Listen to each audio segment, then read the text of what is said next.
Hello, you are listening to an episode of Trade Talks, a podcast about the economics of trade policy. I'm Samaya Keynes, the US Economics and Trade Editor for The Economist. And I'm Chad Bown, a senior fellow with the Peterson Institute for International Economics. This episode is about the trade policy of one of the biggest countries in the world. Not China, not India, but Indonesia. We're going to talk to Mari Pangestu. Mari is an economist and professor at the University of Indonesia, and she was also Indonesia's Minister of Trade from 2004 to 2011. Before we dive in, there are a few things listeners should know since we haven't spoken about Indonesia that much before. Indonesia's big. Ranked by population, it's the fourth largest country in the world. But on average, Indonesia's not that rich. Average income per person is only around $3,500 a year.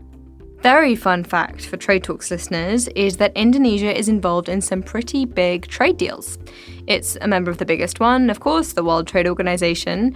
It's also a member of the ASEAN Free Trade Area, which is a deal between 10 Southeast Asian countries. And it's involved in the negotiations of the RCEP, or the Regional Comprehensive Economic Partnership. That's an attempt to get an even bigger trade deal between the ASEAN members and 6 other countries, including Japan, China, India, Australia, New Zealand, and South Korea. Mari, hello. Hello. Thanks so much for being here. What do Trade Talks listeners need to know about Indonesia to understand the drivers of its trade policy? Basically, Indonesia has been a trading nation for a long time. We used to have spices. We used to be called the Spice Island. That's why we were colonized for our spices. And then later on, it's the commodities. It's the rubber, the copra. And in modern Indonesia in the 70s and 80s, it was oil. Yeah, so we have always been blessed. In one way, we always say blessed and then cursed. Blessed because we have commodities, and we had when the oil prices went up in the 70s, we had a huge oil boom. So 80% of our foreign exchange revenues, as well as our budget, was coming from oil. So very dependent on oil. And then we had rather complex protection structure as well as exchange rate regimes that were very complex. And then we had the collapse of the oil prices. And that led to a series of reforms and opening up. There was a recognition that we have to diversify away from oil. I think one of the spectacular reforms we did was the customs reform. Prior to that, the customs was considered very corrupt, very non-transparent. The technocrats at the time recommended to the president, it's very difficult to change the customs. You should just close it down and bring in SGS, which is a Swiss surveyor company, private company. So we just told the customs people, go home, don't come back to work tomorrow. And then they were replaced by SGS. And that was one of the really important policy reforms that led to a surge of export-oriented manufacturing, investments that allowed us to move away and be diversified away from oil. At that time, we were considered one of the Asian miracle countries following the export-oriented industrialization. So tariffs are falling. This is the 1980s. Was there any pushback within Indonesia? Yes, the tariffs fell. There was resistance, but I think it's the classic story of the political economy of reforms. The exporters, once they realized the benefits from exports, actually won the day. And we also had, technocrats in charge who saw the benefits of, doing all the classic things that we read in textbooks of how to do tariff reform, which was not just bringing it down, but making it uniform. So with the exception of agriculture, which is the case for most all countries, Indonesia gets rid of most of its tariff peaks, or these really high duties, but that are only applied on certain products. And Indonesia ends up with a relatively low and uniform level of tariffs. Okay, so we have these reforms. It's unilateral trade liberalization. Let's talk about Indonesia's trade deals. I think I'm right in saying that Indonesia had been pretty reluctant to make international commitments to cut tariffs.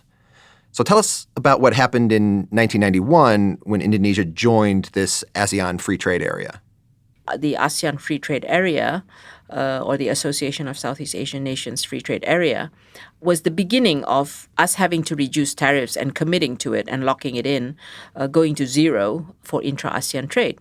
So that was the beginning. And the idea was developed or conceptualized as, well, someday we're going to have to integrate with the world economy. Let's start by practicing with each other, with countries that probably we can compete with, So that was kind of the idea. And then so you kind of build confidence towards opening up. And I guess the ASEAN experiment, I would say, worked well because what we committed in our ASEAN agreement, actually in the end we made it MFN. Many of the ASEAN countries actually made it MFN rather than just for ASEAN, at least on the tariff side. And then we had the WTO. And we were not very active at all in the WTO. We participated in the Uruguay round. And I think a number of the commitments that were in the WTO, such as local content, the whole tariff binding and tariff reduction program and so on, I think that framed your commitments and locked in your commitments. And we had a very famous case. I don't know whether you know this. We may have been one of the first cases in dispute settlement.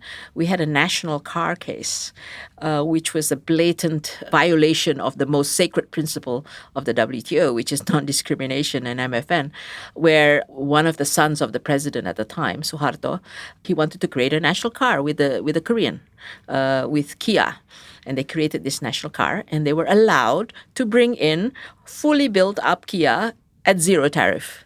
So the Japanese, the Toyota, who were already there for 20 years and already assembling cars, of course they protested. So they brought Indonesia to the WTO. And needless to say, we lost the case. And I think that was an important lesson learned. At the time, I still remember all the ministers were cautioning the president, look, this is going to get us into trouble. We just entered into the WTO, blah, blah, blah. In the end, it was kind of the WTO rule that was able to address political economy vested interest issue. Okay, so Indonesia's in the WTO, things are going great, and then 1997 hits, the Asian financial crisis. What happened? What happened was we liberalized the financial sector, banking, capital markets, without the necessary prudential regulations or institutions to regulate the prudential regulations in place. So it was like a missequencing of the reforms in the financial sector. So that's kind of the story. And then we went on the IMF program. If you just go back a little bit to the story before the financial crisis, we were doing great until about 93, 94. But then in the last few years before the financial crisis, what happened was cronyism and nepotism kind of crept in, where a lot of the non-tariff measures started coming back in. Import licensing with monopolies for import of this and that. And the monopolies were given to the president's various children. So that all were eliminated with the IMF program. And we also had to bring down our tariffs. And we had to eliminate, I guess, almost all of the import restrictions, including on the import of rice, which has always been a very sensitive issue. And it was actually the first time that the price of rice was very stable. I have the numbers to show you that. After 2 or 3 years when we went off the IMF program, things came back again, where the state trading company is the one that's importing the rice. And the price of rice is not so stable, let's say. Let's fast forward to 2004, when you became Indonesia's trade minister. What was top of your agenda then? Top of my agenda was trade reforms. I mean, of course, a lot had been done under the IMF program, but actually what happened after we went off the IMF program and the time I became minister, we called it creeping protectionism, had come back, in the form of import licensing, non-tariff measures, a lot of regulations that were not very transparent. So my first task, I felt, was to just make everything more transparent, do a lot of deregulation. On tariffs, we were a little bit more disciplined because we actually had a good finance minister, because tariffs comes under finance minister in a way. He actually continued the IMF program and had this program of tariff reduction as well as making tariff more uniform, fixed up the anti-dumping process. Actually, I think he was very against anti-dumping. He was very much a technocrat. He didn't like anti-dumping duties. He saw it as a disguised protection. At least on that point, I felt that there were valid cases where you could do as long as you did your investigation properly. So I actually also focused a lot on that to make sure that we had the capacity to do the investigation and use the trade remedies properly. So I think that was really uppermost in my mind, and also expanding our regional agreements.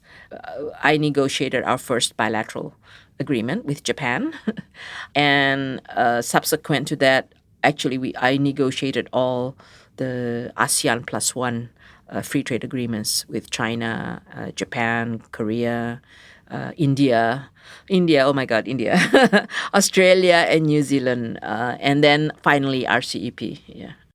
Let's talk about India, not a country known for its enthusiasm for doing trade deals. What was that negotiation like? Well, it wasn't the easiest one, and it wasn't the best one that we could have had to say as an experience, and they were the last one actually to conclude, and I would say they were the least ambitious out of all the ASEAN +1s that we did, and the most difficult in the end, because we had kind of this nice process going on, starting with China and then Japan, and then Korea, and then Australia and New Zealand, where they kind of followed the fact that, we want a comprehensive trade in goods agreement, which meant 90% or above. And in the case of ASEAN, by then, it was already 0. And in all the other agreements, it was actually above 90. The 90% really meant the coverage of the tariff lines, so the very comprehensive coverage if you're talking about 90%. And in fact, with Australia and New Zealand, it was 99%. With India, it was a real, pulling teeth out, right? To get them to agree on a high number was a big struggle. In the end, we did get 80%. And the other thing that happened was, starting with the ASEAN Free Trade Agreement back in the 90s, we had agreed that liberal rules of origin were very important, because we are developing countries. It's both an administrative issue to make it simpler to use, as well as that, you don't want too many complications in the rules of origin. We had a very simple 40% value-added rule of origin. Then the Indians complicated it by making different measures for different products, and it was a very long and complicated negotiations. In the end, I would say it was not, standard-wise, it was not the best agreement compared to the other agreements. But anyway, because we wanted to complete the negotiations, we completed it. And they also were very difficult in the services negotiations. So they always have this position where they give very, very low on the goods, but they wanted the sky on services. So we had another sets of issues in negotiating the services. And they also wanted freedom of movement of professionals, of people working in services, to be very, very open and very liberal. And that was very hard for the other ASEAN countries. Can we talk a bit about China trade relations? What was the effect of China's entry into the world trading system on Indonesia? Obviously, it was increased competition, and you feel it immediately because of the textiles, that the elimination of the textile quota, which was in process up to 2005. We definitely felt it because we immediately had to deal with competition with China, and we did lose a lot of market share in our major markets. But on the other hand, China was also growing, and especially after around 2004 onwards, their demand for commodities, especially like coal, minerals, and palm oil for cooking oil, that went up tremendously, as well as rubber products, which is something else they import that's related to tires and so on. So it was always this kind of relationship where on the one hand, you're facing increased competition, but on the other hand, you're also seeing the growth in a very large market. When President Donald Trump pulled out of the Trans-Pacific Partnership, one of the things that one sometimes read was that this ceded global leadership, and look, there's this China-led trade deal called the RCEP that is now going to swoop in and show up the Trump administration. I'm not sure that's a fair representation either of history or what's happened since then. So could you tell us a bit more about the birth of RCEP? Yes, gladly, because I always get very annoyed also when they say it's a China-led initiative, because it's not. It was an ASEAN-led initiative. So after we had completed the negotiation with our 6 dialogue partners with the and having the ASEAN +1 free trade agreements, and they had already progressed a number of years to the point where actually we had free trade on a large percentage of the products. Then came the idea that we should consolidate these 5 FTAs, ASEAN +1 FTAs. And there was this debate going on. Should we do it ASEAN +3, just with Japan, Korea, and China, or should we do it with all 6? Including India, Australia, and New Zealand. And Japan had one view, China had one view. And so ASEAN said, well, this should be ASEAN-led. This should be central. The central part of the component is the ASEAN, because you all have FTAs with ASEAN. So it should be ASEAN-led. So we decided that in 2011, Indonesia as the chair of ASEAN, and I myself then was still the trade minister, we devised the principles, if you like, of the Regional Comprehensive Economic Partnership of East Asia to be, it doesn't have to be 3 or 6, it can actually be 5, it can be 6, it can actually be more than 6, because it's not confined to the FTA partners that you have now. So we had this kind of open accession principle. And the other thing that we introduced was a ratcheting up principle, that if you're going to consolidate 5 agreements, you should ratchet up to the best agreement, the most liberal rules of origin, the most comprehensive coverage of tariff lines, and so on and so forth. So those were the principles, but in implementation and negotiation, it may not have gone that way yet. Can you tell us why the RCEP negotiations don't seem to be making that much progress? That's a good question. Not since I'm not a negotiator anymore, maybe, but I think I think that there are a couple of issues. One is that China-India issue. So the fact that you have bilateral agreements between all 5 with ASEAN, that's already making them comfortable on that level. But the fact that the 5 a lot of the 5 don't have bilateral agreements between each other. So there is a fear, say, from India that they're going to be flooded by Chinese goods, that kind of thing. I think we have to be realistic and have different tracks, perhaps, where some tracks can be slower than others. But we should at least try to maintain a minimum level of comprehensive what we mean by comprehensive coverage, and it shouldn't be too low, right? And that we should also address services. Again, on services, I think India wants to have a much more ambitious goal on services, including the movement of professionals. That would be another, finding the balance on that one. And some of, we have this strange situation where a number of the members of the RCEP are also members of CPTPP. And they want a higher ambition in line with what they've agreed on in the CPTPP. And our line is that, well, okay, this is not the end of the negotiations. This is a living agreement that we can build in review processes and to go towards a more ambitious outcome, maybe in 2 or 3 years' time, but not now. Let's finish the negotiations now. Let's not add new ambition, new issues at this point in time. Let's just finish the negotiations this year, because I do think we need really to send the message to the world that in this great uncertainty that we are facing on trade negotiations and openness, that this part of the world is continuing the process of opening up.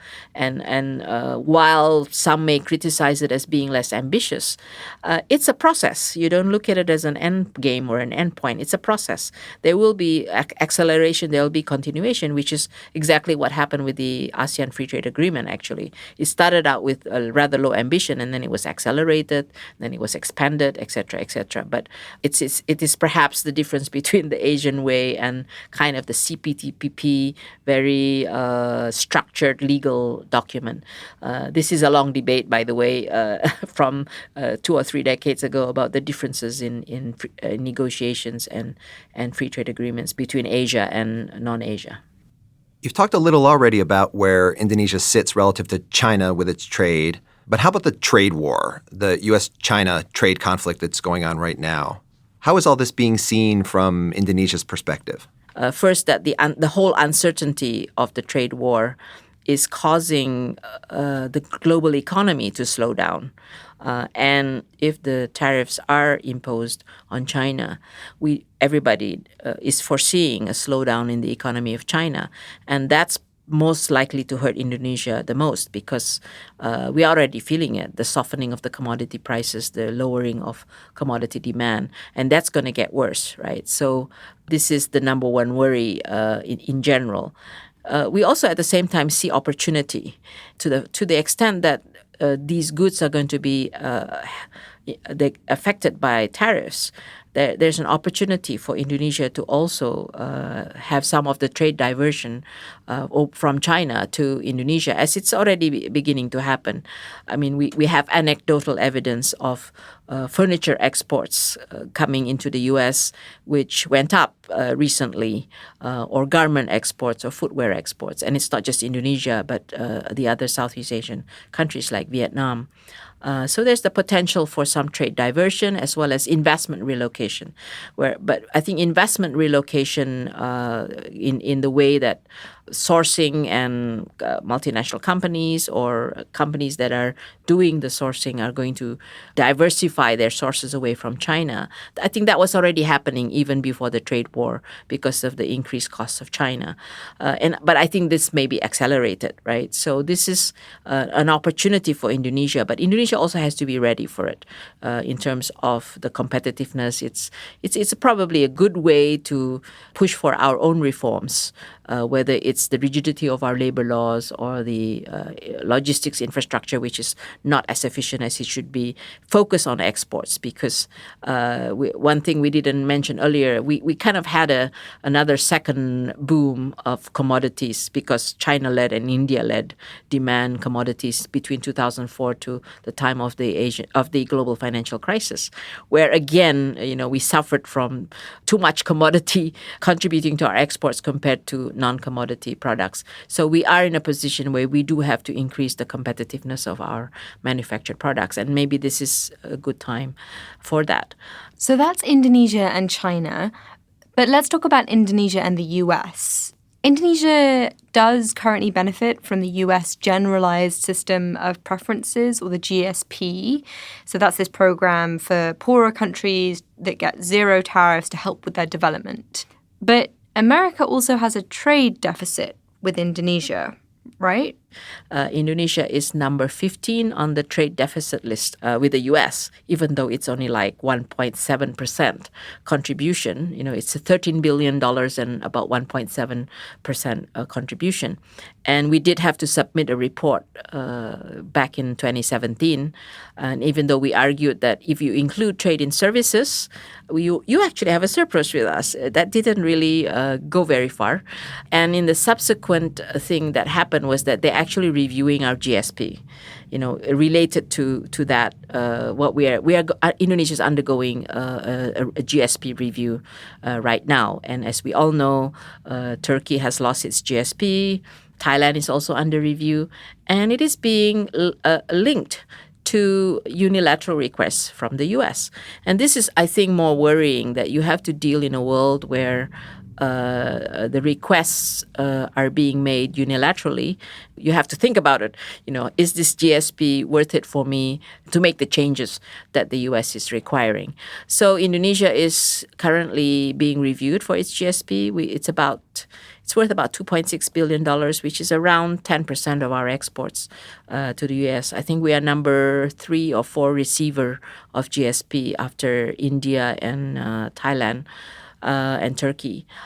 We have to think seriously, because the demands being made to Indonesia, as you can guess, it's to do with IPR issues, with patent laws. It is to do with making sure U.S. companies are having market access and fair competition in our market. It has to do with national payment gateway. It has to do with localization of servers. And so I think these are the issues that Indonesia is facing.